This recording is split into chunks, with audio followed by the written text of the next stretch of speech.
bonjour à tous. Merci de nous retrouver pour la revue des unes d'abord. Revue des unes qu'on ouvre avec l'Inter qui barre à sa une de ce jour que le rapport 2022 d'Amnesty International sur la Côte d'Ivoire est disponible. Et à cette occasion, le quotidien qui va au-delà de l'info a ouvert ses colonnes à Hervé Delmas Kokou, directeur exécutif d'Amnesty International en Côte d'Ivoire. Et dans l'entretien qu'il a eu avec le confrère, le premier responsable national de l'organisation non gouvernementale internationale qui promeut la défense des droits de l'homme et le respect de la Déclaration universelle des droits de l'homme, fait des recommandations pour les élections à venir.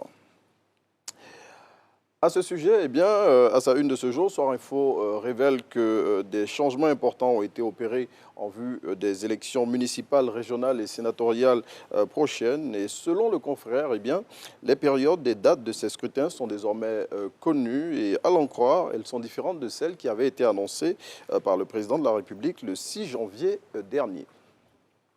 Et puis on referme la revue des unes avec le Nouveau Réveil qui rappelle à sa une de ce jour que c'est demain, jeudi 30 mars 2023, que va se tenir le 7e congrès extraordinaire du PDCRDA.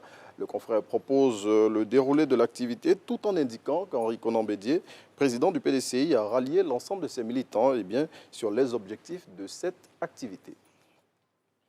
Voilà, à présent on part au Burkina Faso pour Matin Express.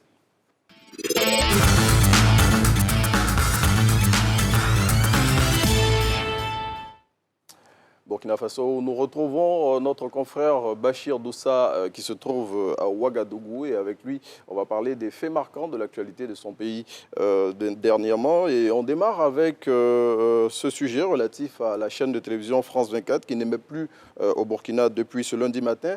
Bachir, bonjour. Peut-on revenir sur les faits à l'origine de cette situation?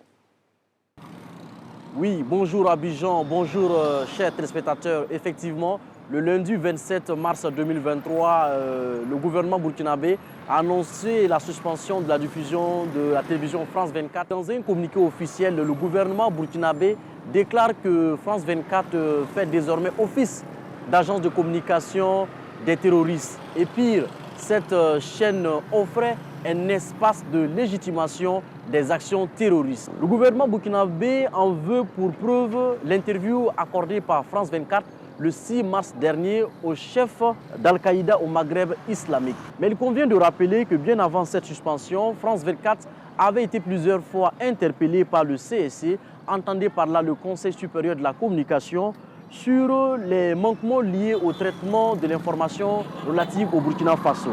Ainsi donc, c'est sans surprise pour de nombreux observateurs lorsqu'on sait que RFI est suspendu depuis le 2 décembre 2022. Alors, après la suspension de France 24, automatiquement, cette chaîne a réagi en contestant vigoureusement la décision du gouvernement burkinabé. Bon, et puis, deuxième sujet auquel on s'intéresse avec vous, Bachir, c'est celui relatif à ces 40 terroristes qui ont été neutralisés par les forces de défense burkinabées. Oui, j'appelle ça une double frappe aérienne.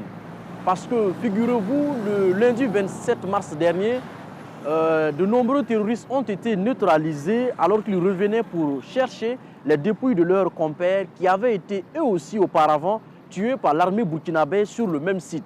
C'est dans le Sahel burkinabé, plus précisément dans la zone d'Oursi. Il convient de relever que l'armée burkinabé a acquis récemment d'importants matériels de guerre, à savoir des avions de guerre de pointe, et que des opérations aéroterrestres d'envergure sont engagées depuis quelques semaines sur plusieurs fronts.